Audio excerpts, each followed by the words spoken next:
Hello, everybody, and welcome to our weekly webinar. We're delighted to be back. We took a little bit of a break over the summer months, but we're back now to our weekly webinar. So welcome to everybody. I know we have a few regulars here today, and welcome to anybody who's new as well. So we're on at 3 o'clock today, as you know, as you're here. But next week we'll be moving to 11 o'clock in the morning because from the feedback we've got from everybody, that seems to be a better time for people for drop off in school and all that. So it'll be 11 o'clock from next week on. So just a little bit about us. If you don't know us, we are Employmum and Employflex. We're primarily a recruitment agency, and we're all about flexible work. So that could be part-time work, it could be job share, it could be remote work, which is very popular at the moment.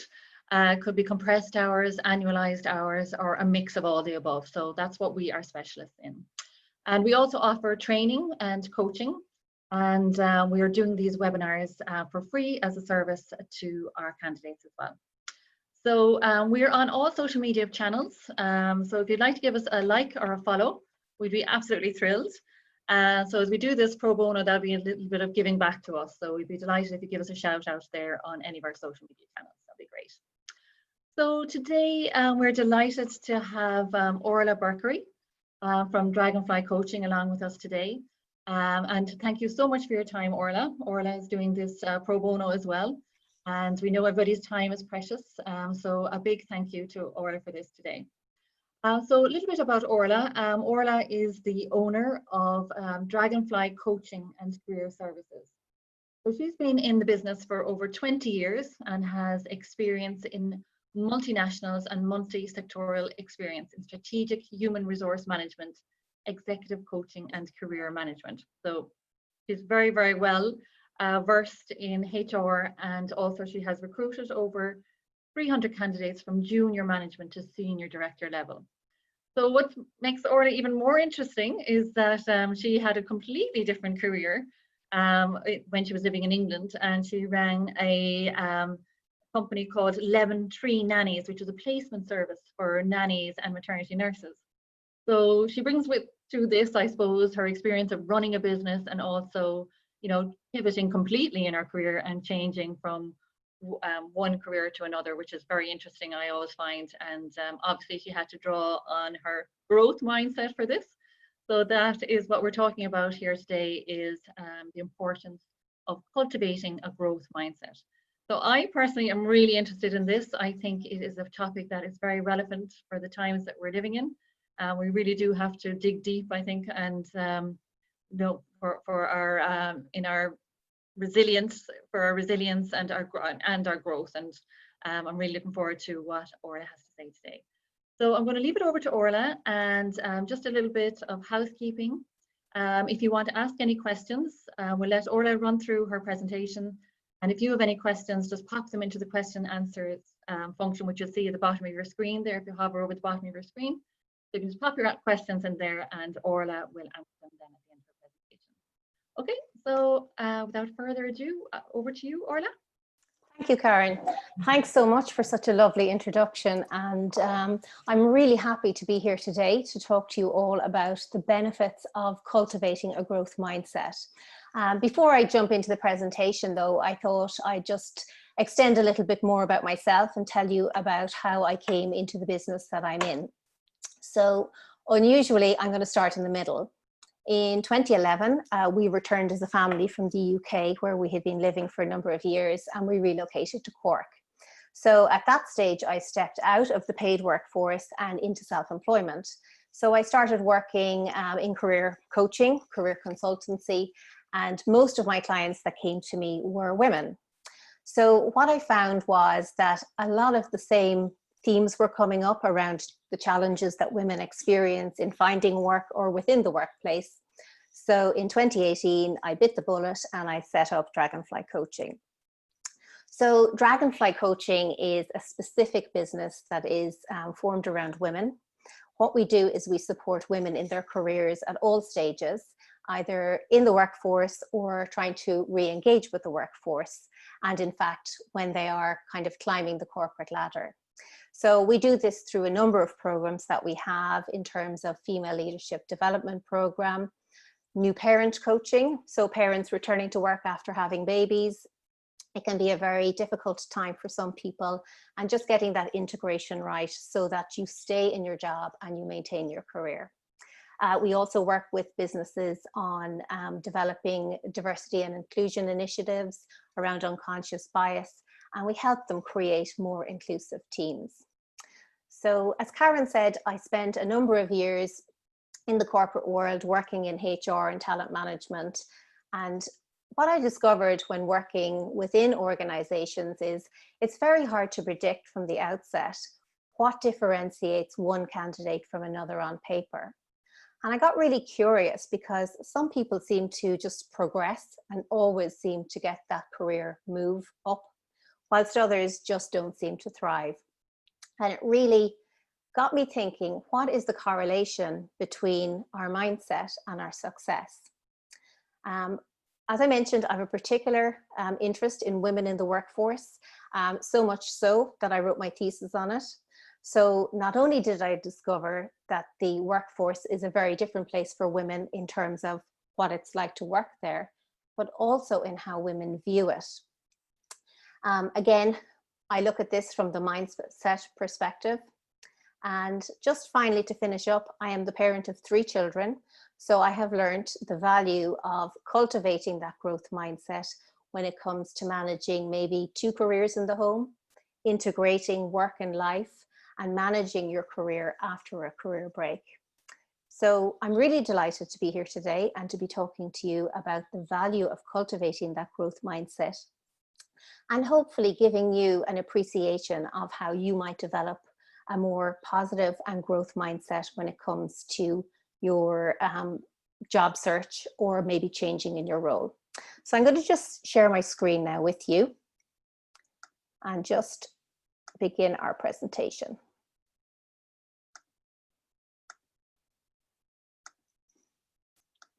Just here we go.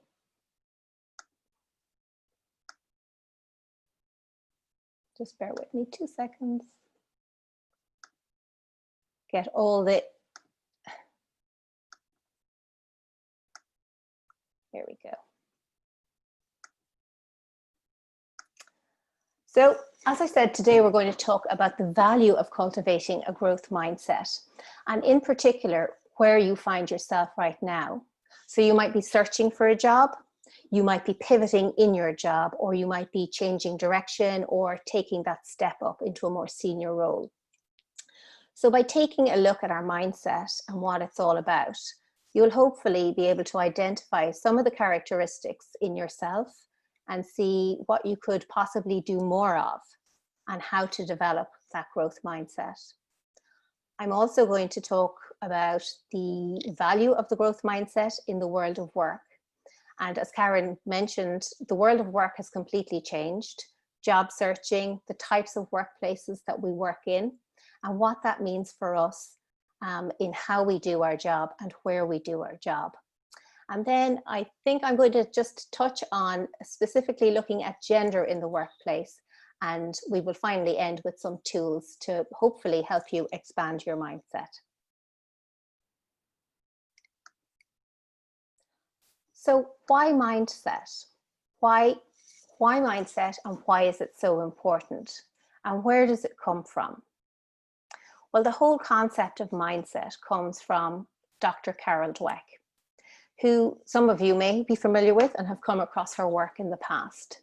She's a Stanford University professor and psychologist, and she was really curious about why some people in life seem to just thrive and succeed, fulfill their potential, while others don't do so well and may flounder. And I quote from her, "The view you adopt for yourself profoundly affects the way you lead your life." So if we consider that for a moment, it's quite powerful, isn't it? How you choose to view the world and your place in it can really determine how well you succeed and what your outcome is likely to be. So if we look at that in the context maybe of job searching or job seeking, think about going for an interview. How you view your ability to succeed, let's say in an interview, will determine whether you accomplish it or not. Now, I'm not saying that just because you think you're going to get a job, you'll get a job. No, what it does do though is it puts us in a very confident position. And it's that confidence that helps us to grow. And it positions us in a place where we're much better. We're much more likely to have a better outcome or more success. So here's a little quiz. Here is a way of thinking of your own understanding of your own mindset. So I'd love you to reflect now on these questions and just think about your gut level response to what your answers will be. You don't have to share this with anyone.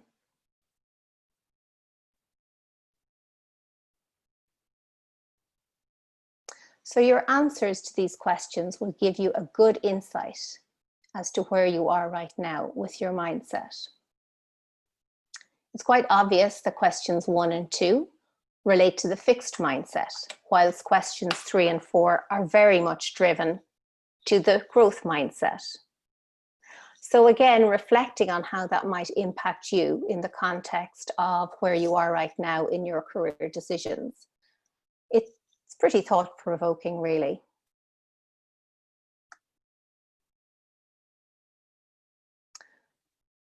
So at this stage, you may be curious and asking, okay, so where does our mindset come from? How does it evolve? Well, there's 2 main sources, and you can probably guess from the slide, that are both related to childhood: our parents and our education system. Now, typically in both systems, if I can call parenting a system, there's an inherent correlation between praising and labeling. You get it right, oh, you're so intelligent. You drew a lovely picture, you're so brilliant. We've all said these things to children. Or we could say, you drew a good picture, well done, good try, good effort. Our parenting styles very much reflect praising and labeling. Now, unfortunately, our education system tends to do the same. It sets us up to believe that there is a correlation between our intelligence on the one hand and the results we get. And it doesn't really reward effort. So for any of you who have had children or know students who've gone through the Leaving Cert system, this is a really good example. We can have students who put in huge, huge effort and they don't do well in exam settings, but they're still as intelligent after the exam as they were before it. But the test doesn't tell us that, and it doesn't reflect it in their score. You pass the test, you're clever. You fail the test, you're not. So it doesn't really allow for effort or the circumstances surrounding why somebody may not do well in a test. And the consequence of this for us as children and now as adults is the development of a more fixed mindset. So I'd like to share maybe a story from my own family and my own experience with you. 2 children going to the same school, both my children, and in junior infants, one child gets Mrs. Hall and the other doesn't. Now, Mrs. Hall teaches maths with no rules or techniques for the whole first term. Now, I was really dubious about this in the beginning, and I was thinking, oh my gosh, are they ever going to learn how to do sums? This is crazy. But instead, she preferred to tell them all to just give it a go. Estimate, guesstimate, see how close you can get. On the other hand, the other child goes into a class with a teacher who evaluates them for about the first term, puts them into different groups or sets. That's really based on what their test results were. And they don't really move for the whole year. They remain in the groups with very little movement. So they're labeled. Now, Mrs. Hall with her give it a go maths and guesstimating versus the group of children in the group. How did they fare? Well, sadly, even at 5, the group who were in sets in maths, they all knew who the clever ones were. and they didn't really move. So the outcome for my two children is one better at maths than the other? I can't really say, but definitely the mindset is differently. My son approaches maths with confidence and he looks for solutions. He's not afraid to problem solve. He's not afraid to get things wrong, and he's very resilient. On the other hand, my other child is less confident about her ability, doesn't feel like she should be in the honors class. And to me, that all comes from mindset. We have one with the growth mindset and we have one with the fixed mindset. So you can see where it evolves. So now I would like to share with you some of the characteristics of both the fixed and growth mindset. And what I would like you to remember from this is there's very different characteristics. On the side of fixed mindset, you can see that it's very binary and it's very label driven. You either are or you're not, or everything is black or white. While on the side of the growth mindset, it's more of a spectrum that can evolve and grow. So looking at obstacles, for example, people in the growth mindset don't give up, they solution seek and they find another way. In the fixed mindset, people don't persist and they accept the barrier. Challenges, they're relished in the growth mindset versus avoided at all costs in the fixed mindset. So again, the view that you adapt for yourself fundamentally affects your life on all levels. And that's a really, really important thing to consider as you look towards your future. So, can we change our mindset, or is it set? Now that is an ironic question, and yes, of course we can change our mindset. Otherwise I wouldn't be sitting here today telling you how you need to cultivate a more effective mindset. So I have a picture of a bike here. Most of us can ride bikes, but we couldn't always do it. And we probably don't even remember all the steps that were involved in learning to ride that bike, but we still did it. Our brains are like muscles, and we know with muscles, if you exercise them and you use them, they get stronger and stronger, and you learn. And it's in that process of learning to ride your bike, for example, that the various parts of your brain start forming connections and new pathways through repeated practice. And through this practice and practice, we get to the point where through effort, we've mastered the skill. And it's the same with our minds. So I'm going to share a story with you now to demonstrate this point. In one of my former roles, I came to hear of a young man who had had a terrible motorbike accident. It left him with life-changing paralysis. And his one other love outside of his motorbike was music.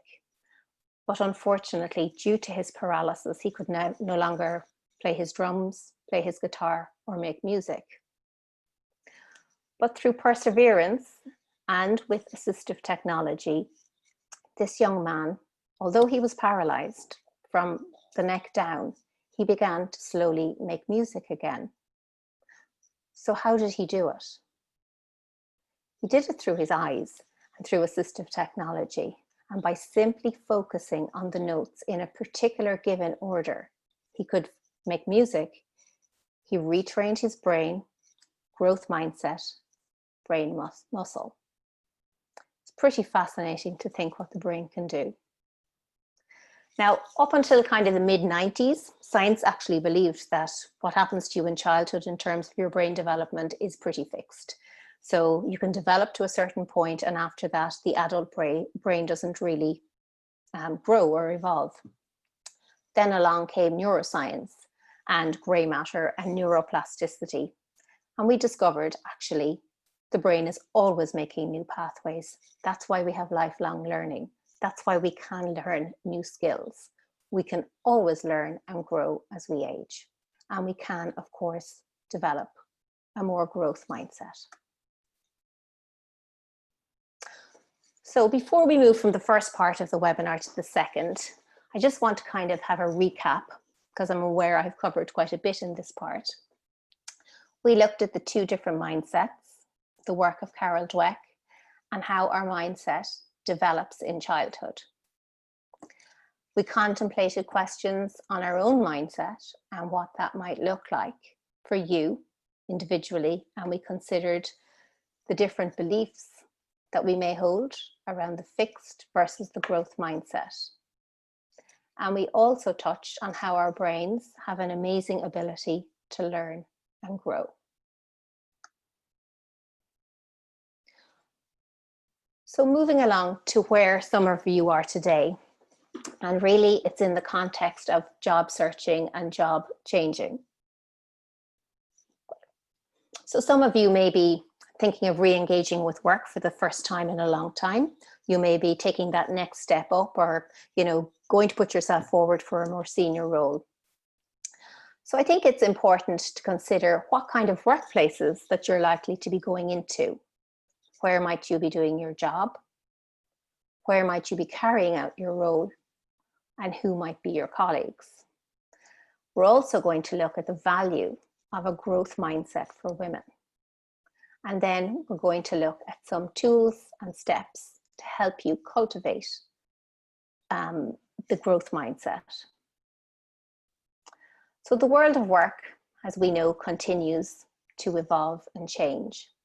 And right now, we're at a very unique point in history, because for the first time, we have 5 generations coexisting in the workplace. Now, this has never happened before. With people ranging in age from 16 to 85. Just imagine in the one workplace, doing full-time, part-time, or casual employment. And year on year, there are a lot more women re-entering the workforce at all stages across all these various categories. We've digital nomads and natives mingling with the baby boomers. We have people who may be in Generation X reporting to millennials. So if we look at this, and for example, if we look across these generations, how do people expect to get information and learn? It can be fundamentally different between groups. So on the one hand, we could have the older generation who would prefer to learn through books or through more traditional methods of classroom instruction, etc. And then on the other hand, we have a full generation that are so comfortable with webinars and consuming their information through YouTube.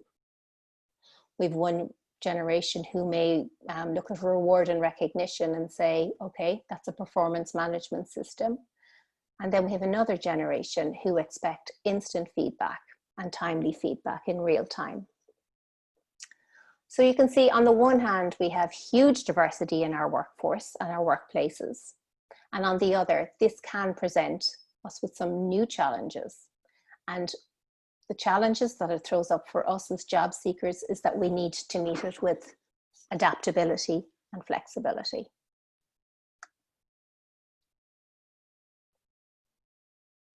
So not only are we having to consider who we work with, but we must contend with how the concept of work has changed. So you can see here we have the more traditional old way or old paradigm of work on the one hand, and then we have the new paradigm of work on the other. So just for a second, take a look and see how dramatically different they are to one another. On the one hand, you could say in the old way of working, people had a career for life. This would be typical of the baby boomers. But now people, it's not unheard of to have 15 plus careers or jobs within those careers. Non-linear career paths.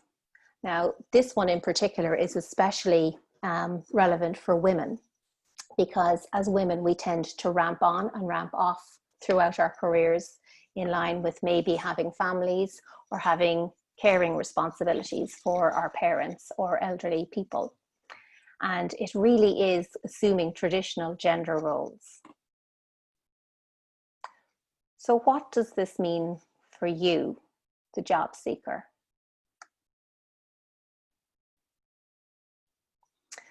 Well, as I said, there are big consequences of mindset for women in the workplace. We looked at the changing, more complicated world of work with all of its opportunity, challenge, and the need for flexibility and agility. But if we specifically look at what it could mean for women, gender stereotypes, are we limiting ourselves because of gendered assumptions about roles or seniority of roles? When we look at a job description, do we immediately have an automatic thought, that's a male job, that's a female job? Do we look at a role and think it's too senior for me? Are we letting our gender hold us back? Are we willing to challenge ourselves to go for jobs where we don't immediately fit all of the criteria? And this is a big one that I see with women who come to me. They say, oh gosh, no, I only have about 50% of what's required there. They're not really thinking about their intangibles and their transferable skill set, which is always something that I would encourage you to take a look at. Gender pay gap up there. The CIPD, and this is a startling figure, estimates that the average woman will earn, I can't even say it, £250,000 less than the average male in a lifetime. Now, these are UK figures, but we have found that they correlate throughout the world. That's €250,000 less than a male. Now, many factors contribute to this, and it's not always within our control. Part-time work, for example, is one of the key factors where women aren't always in the workforce for all of their career. Women make up about 70% of part-time workers. So it's really about how we approach our annual reviews if we're working, how we approach salary negotiations, how we approach work-life integration in that positive mindset. This can be a key to overcoming these challenges, along with flexible working. What I've seen over the years is a number of women will prefer to not re-engage with the workforce at all on any level because they feel there's too many barriers in their way. But looking at part-time roles or flexible roles is a way of thinking with your growth mindset. Is there a way around this? It's not black and white. It's not that you can't go back to work.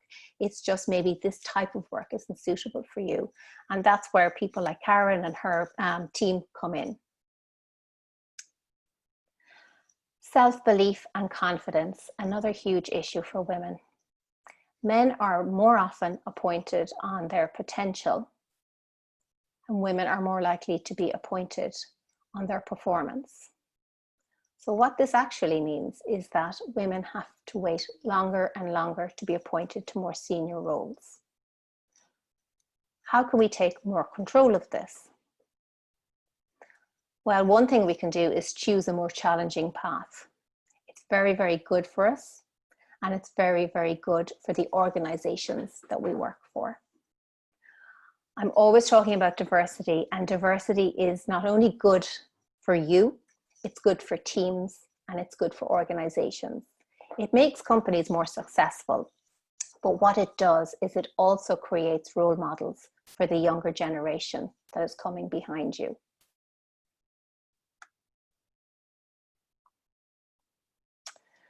So moving on, what might job seeking look like in the growth mindset? So you're considering your next career move. It's really important that you value your skills and your talents. So do you look at your skills and talents as ones that can be applied in another setting or across many settings? A lot of people don't think of doing this when they're starting out their career search. Just because you've had time out of the workplace doesn't mean that you weren't accumulating all these hugely valuable skills along the way. Do you believe that you can take on more challenging and more senior roles? How do you learn from the interviews that you go for? The ones that you don't succeed at can provide valuable insights. Do you seek feedback? Do you reflect on what you hear? And are you open to learning? this growth mindset, when we're open to learning and finding out where we can improve, builds confidence and self-belief, and it really, really does help us to succeed.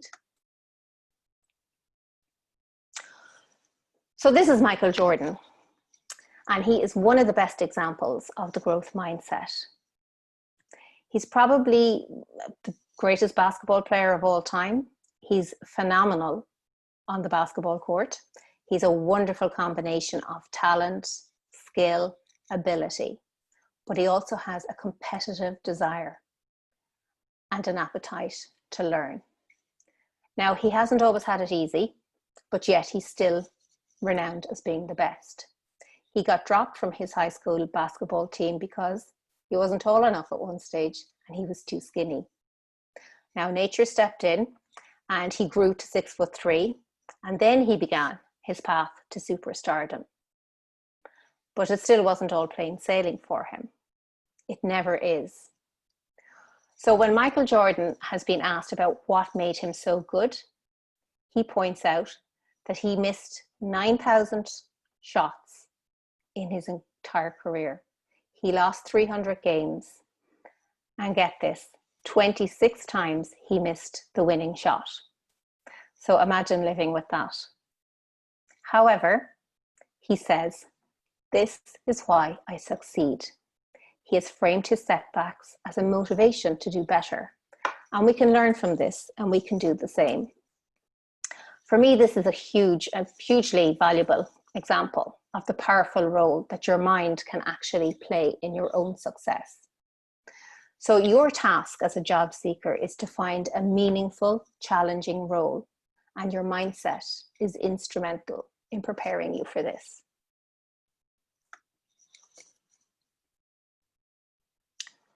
So how can we grow our mindset or change our mindset, and what steps can we take?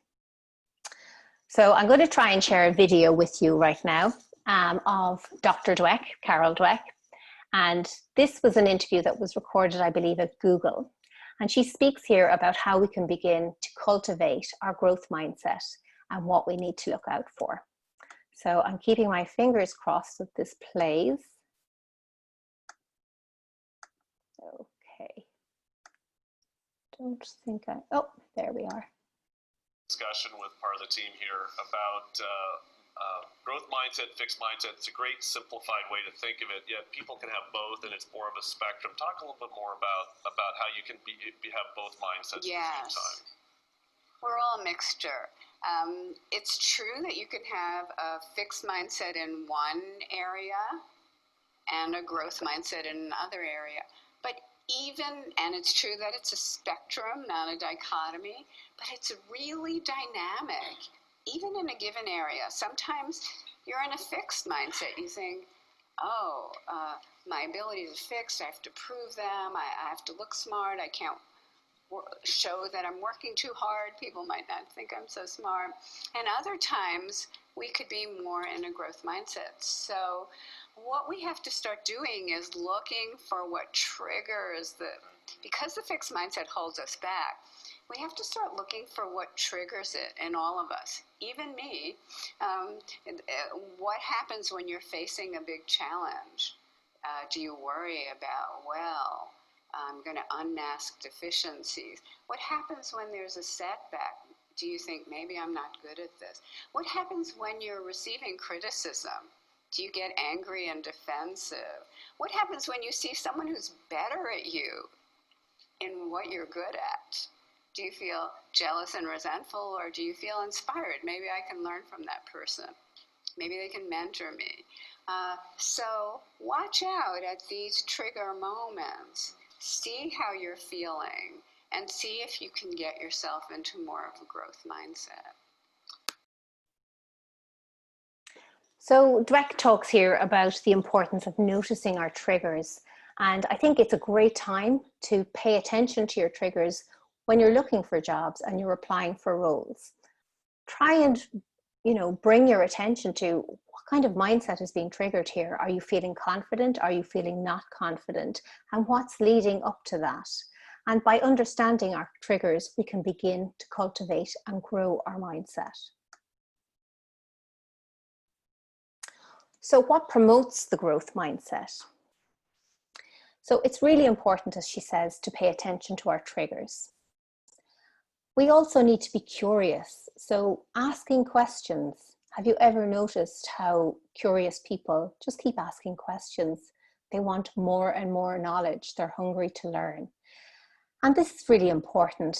Ask other people about their jobs. Ask people about how they got their jobs. You know, your network will be very, very important to you here. How do people get into this job? What do they have to learn along the way? What did they study in college? What experiences did they have to have? Monitor your internal dialogue. Now, this is a really important one. What do you speak to yourself like? Do you speak to yourself compassionately, with self-compassion? What narrative are you listening to? Are you listening to the positive, or are you listening to the negative? The do's versus the can't do's. This can be really, really powerful and revealing. Support. Who is going to give you honest, constructive feedback? Find those people, identify them, seek them out. You can learn so much from these people. It could be a friend who will give you, right between the eyes, your feedback in a constructive way, a colleague if you're working, or maybe a mentor. I can't speak enough about the value of having an honest mentor who is invested in your development. Don't worry about failing. We all fail. Fearless about failure is a huge one for me. It's better to have tried and not succeeded than and learned along the way than to have done nothing or not tried at all. So over the next few weeks, what I suggest you do is maybe get a notebook, bring it with you, take note of the triggers that take you to the fixed mindset, but also pay attention to the ones that take you to the positive and growth mindset. Get into the habit of noticing the positive and the negative consequences of your triggers. The simple act of paying attention can be enough to change your mindset in one area. And that's really, really important. So things to remember, and before I conclude today, a quick recap on what we have covered. We looked at mindset and the consequences of it for job seekers and the changing nature of work. The world of work has changed, and not only has it changed, but we're going to have to change to respond to it. We listened to the words of Carol Dweck on the importance of recognizing the triggers, and that we can actually, be fantastic in one area of our life and be really, really in the positive and in the growth mindset, whilst in another area our confidence may be low and we're in the fixed mindset. So it's really about looking at one part of your life and saying, what am I doing here that's working for me? And can I apply it to the other side of my life? And we also looked at some other tools to see how we become more orientated towards the growth mindset. So as I said, the world of work continues to change, evolve, and reinvent itself. And we always must do the same ourselves. So don't stop trying. That's my one message with you today. And finally, invest in the whole process, not the goal. If we're very fixed on getting to the growth mindset, we lose all the learnings along the way. If we become too hung up on the goal, we may miss the learning opportunities, and that's really where the development and the level at which the development will happen. So don't let your perceived limitations stand in your way. And thank you. So I'm going to recommend a couple of books here, if I may, for those of you interested in, I suppose, reading about this subject, but reading around this subject in other ways. So my first book is Edith Eger. So this is called The Choice. And Edith Eger is a Nazi survivor. She prevailed in the face of adversity, having suffered the most awful treatment at the hands of the Nazis.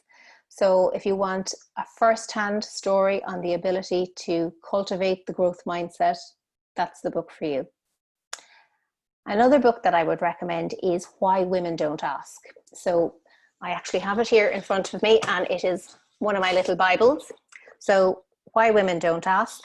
It's by Linda Babcock and Sarah Leshever. And it gives you a terrific reason to just do it. Lots of stories in here about opportunities for women in the workplace in terms of career progression, salary, speaking up, negotiating, advocating for ourselves, and building up our confidence. And the last book is Mindset, obviously, by Carol Dweck. And again, a very accessible and fantastic read.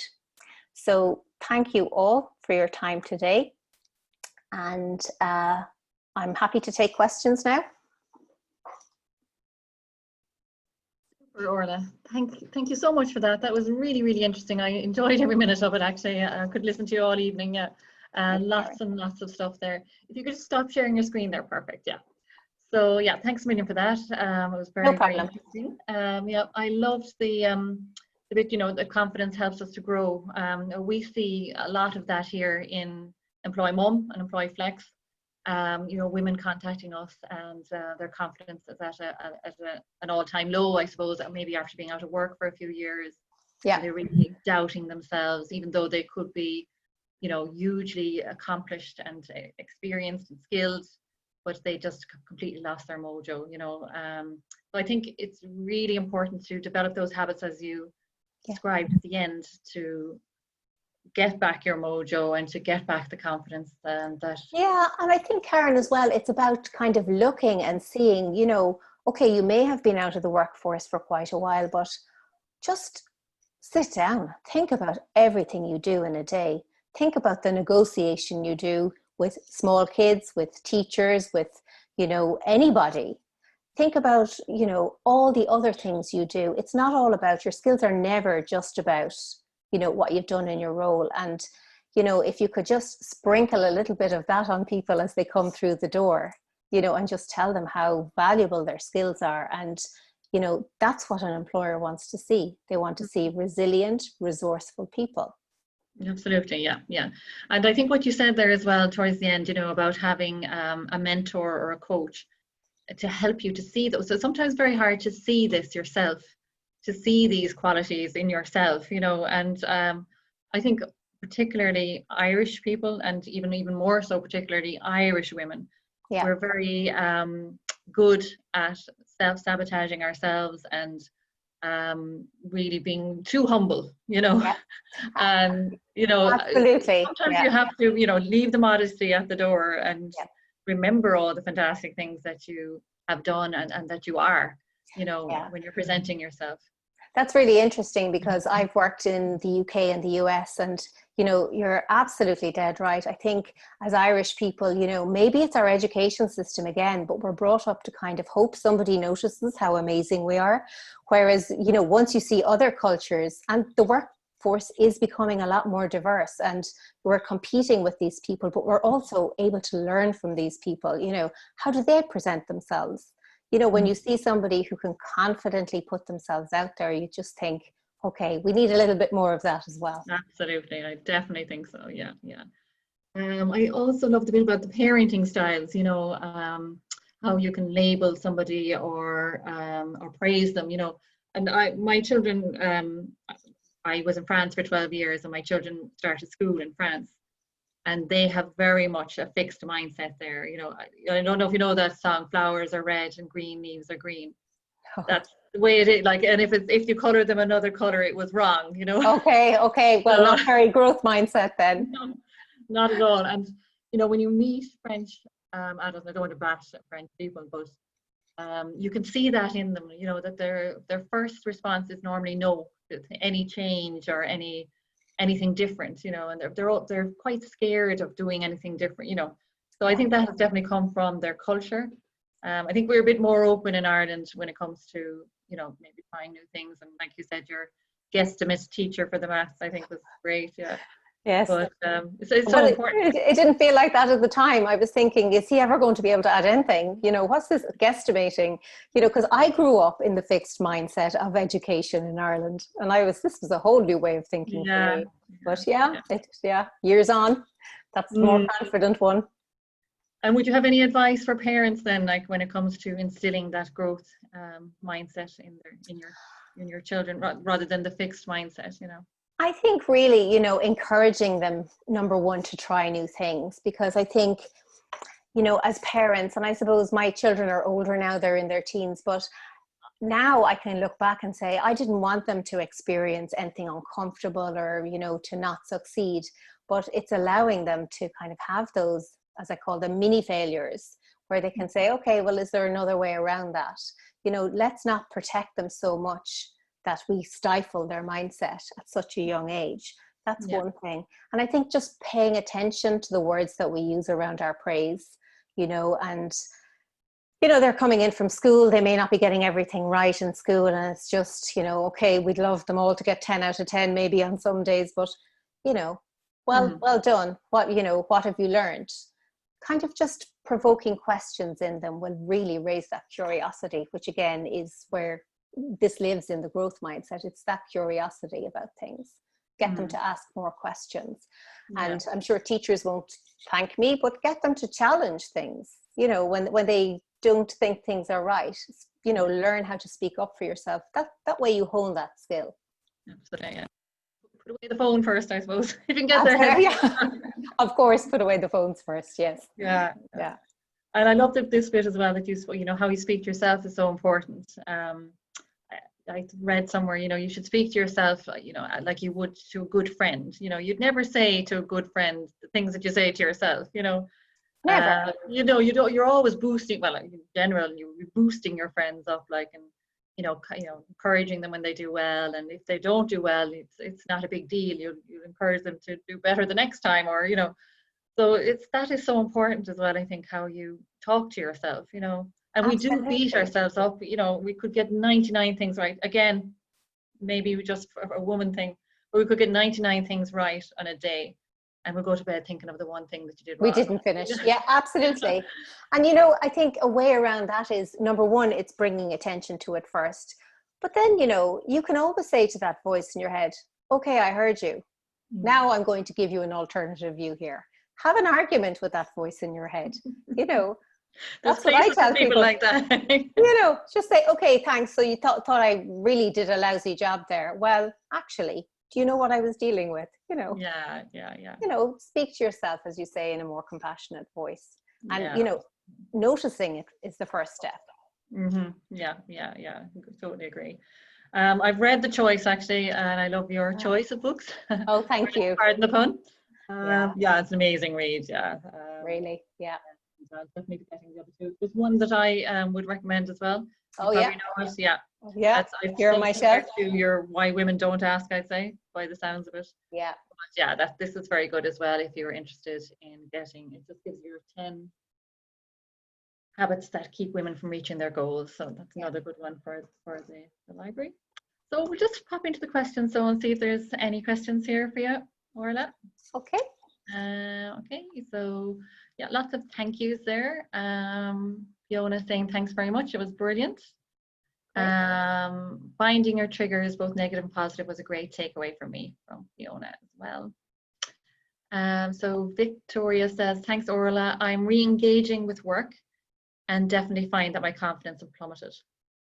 In fact, yesterday I pulled out of a job application because part of the role wouldn't be me, and I also felt it was too senior a role. What do you think about affirmations? Could they be good for changing a mindset? Absolutely. Affirmations are absolutely fantastic. I think as well, you know, pulling out of a job because you don't feel, or you feel it was too senior. I would do some reflection on this and maybe, you know, look at what was going on for you. Try and understand what was the biggest fear and the biggest obstacle that was standing in your way. And then maybe look into what we put up for the positive mindset. You know, is there a way around the obstacle? You know, if it were a gap in your skills that you felt existed, is it a real gap or is it a perceived gap? And if it's a real gap, you know, what can you do to bridge that gap in terms of your skills? Yeah. Confidence then, again, you know, we've spoken about this, Karen, it's a huge, huge issue for women. And I think, you know, confidence starts inside and you project it outside. And if you're waiting to feel confident to do something, you're never going to do it. The act of confidence comes first. The feeling comes second. And, you know, that all relates to the comfort zone. You know, nothing fantastic will happen if we're all under our little safety blankets thinking, okay, I'm not going to stretch myself. So for Victoria, I think it's really about, you know, try and understand what was going on for you. Don't beat yourself up about it, but, you know, be real. Ask a friend, ask a mentor, you know, do I really have a gap in my CV or do I think I have a gap in my CV? Yeah, very good. Yeah. We do refer a lot of our candidates to coaches like yourself, you know, when we feel they do need this clarity of thought. So I really do, and I cannot stress this more, you know, I really do think it is such a great investment to go and meet a coach yourself if you are having those thoughts that Victoria just expressed there, you know, because a coach can just, and I know you know more about coaching than I do, obviously, but you know, a coach will find what's in you. You know, they're not telling you what to do, but they're bringing out what you know is inherent inside you. Really, isn't that right? Absolutely. And I think, you know, when you speak about confidence, like people can come to coaching and feel that they want to focus on one aspect of their life, and you know, if they're looking at their confidence, that unlocks so many other areas of their life. You know, some people come to me and say, oh, I'm going to be in coaching for the next 20 years. You're not going to be in coaching for anything like 20 years. But, you know, even focusing on confidence, that unlocks everything. You know, that opens so many doors for you in terms of stretching yourself, pushing yourself, going for those senior roles, deciding, you know, okay, I'm going to hand the children over to the childminder and I'm going back to work. And, you know, okay, there could be guilt, there could be this, that, and the other, but I am confident, I'm in a confident enough place now to go back and do it. So confidence unlocks everything. Yeah, I totally agree with that. Yeah. Excellent. A few more questions coming in there. From Elaine, are there any daily techniques to cultivate and maintain a growth mindset? Okay. Daily techniques, yeah. Well, I would definitely, I'm a huge believer in journaling. So that's a daily technique that I would encourage anybody to begin doing if you're not doing already. And again, I mean, when Carol Dweck talks about looking at her triggers, it's very closely related to kind of cognitive behavioral therapy or cognitive behavioral coaching. So really what you're looking out for is journaling about maybe, you know, what went well for you in a day. If things didn't go so well, what triggered that? And it may not be obvious in the beginning. So practicing and doing that on a daily basis is a very, very good way of kind of expediting the growth in confidence and the growth in mindset.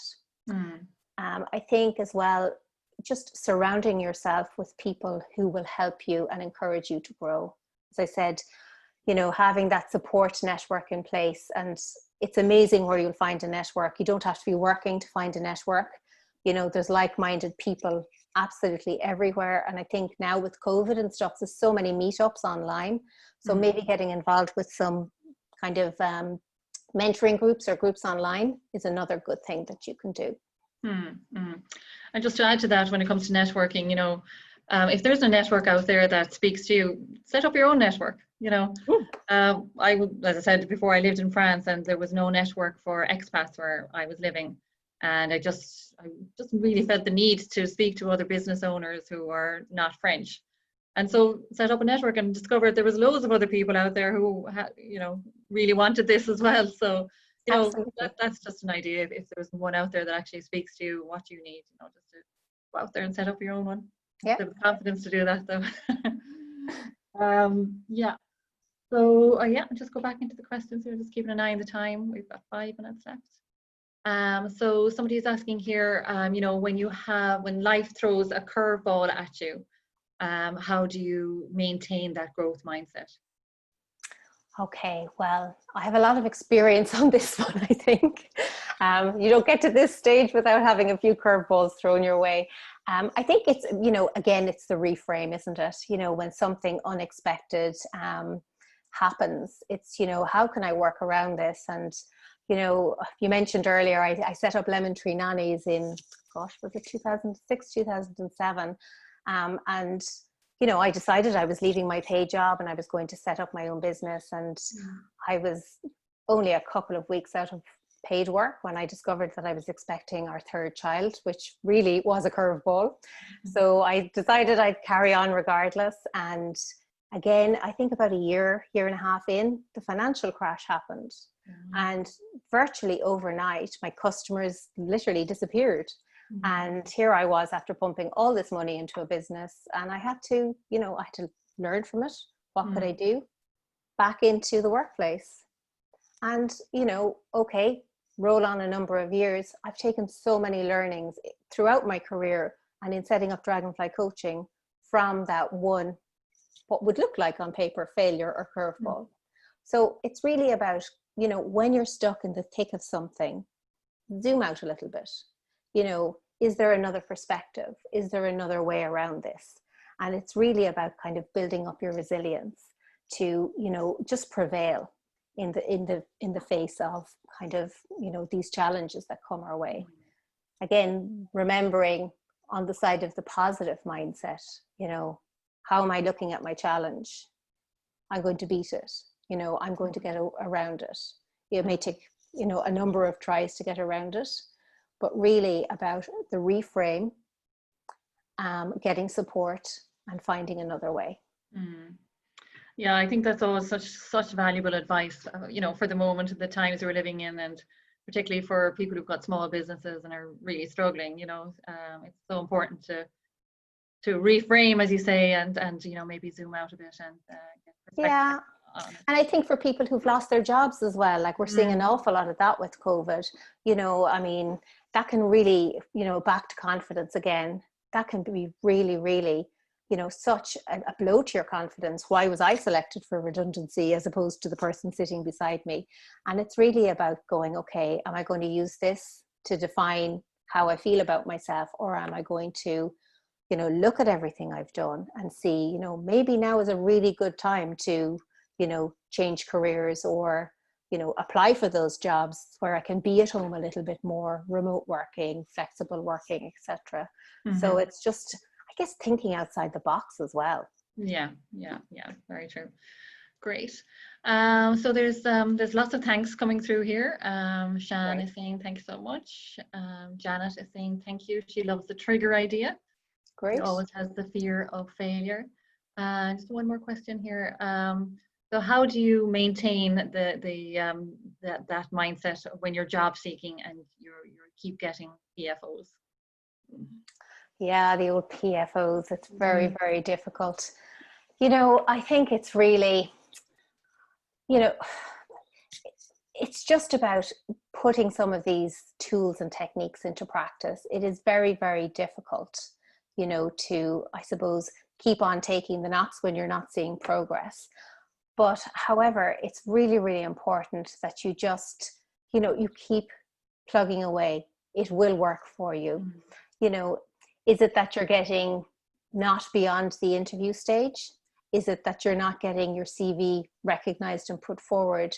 So I pretty much break it into smaller steps and have a look at, where in the process do I feel that I'm not progressing? And if you're not getting picked up by agencies and stuff with your CV, well, maybe then it's, looking at your CV and looking at your competencies and how you're presenting yourself. Yeah. If you're getting to stage 1 and 2 in interviews, but you're not getting to stage 3, ask for feedback. Yeah. Why didn't I get the job? And what do I need to do to develop those skills? Yeah. That's a very important thing to do, actually, when you do get to the interview stage and you're not successful at that point. Don't be afraid to ask for people. You have invested a lot of time. You've given, you've gone to the premises more, or maybe you've done it online.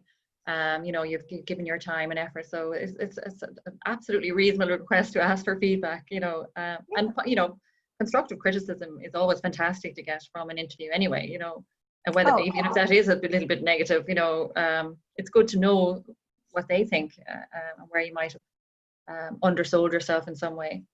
Yeah, huge learnings there, huge. Yeah. And again, that's, you know, it's the people who look for the feedback and frame it and say, okay, am I going to let this kind of keep me where I am, or am I going to say, I'm going to get the next job now because I'm not going to make that mistake again, or I'm not going to do this. Yeah. Fantastic. Listen, it's just coming up to the hour now, so we'll call it a day there. And again, a huge thank you to Orla. And where can people find you, Orla? So I'm on dragonflycoaching.ie, and if anybody wants to reach out to me on LinkedIn, I'm absolutely happy to connect with like-minded people. And yeah, don't be afraid to get in touch. And if you want any further resources, it was actually up on one of my slides. It's mindworks.com. So that's another really, really good website to kind of explore the growth mindset further if you're interested in doing so. Okay, and fantastic. Thank you, Karen, for the opportunity today. I was absolutely delighted to team up with you today, and hopefully there was good learnings for everybody. Yeah, and hopefully we'll get to meet each other in person soon as well. Absolutely. Yeah, so we'll be putting this session up on YouTube anyway, so people can view this again afterwards if they've missed it, or they want to check out any of the resources that you mentioned there, Orla. So okay, that's great. Yeah, so we'll be sending you all the link if you want to share it as well. You're more than welcome. So next week we have Justine McGrath from Proactive Coaching, and she's going to be talking about leveraging your emotional intelligence while you're job seeking. So that sounds like an interesting one. And we'll be at the change time of 11 o'clock for next week.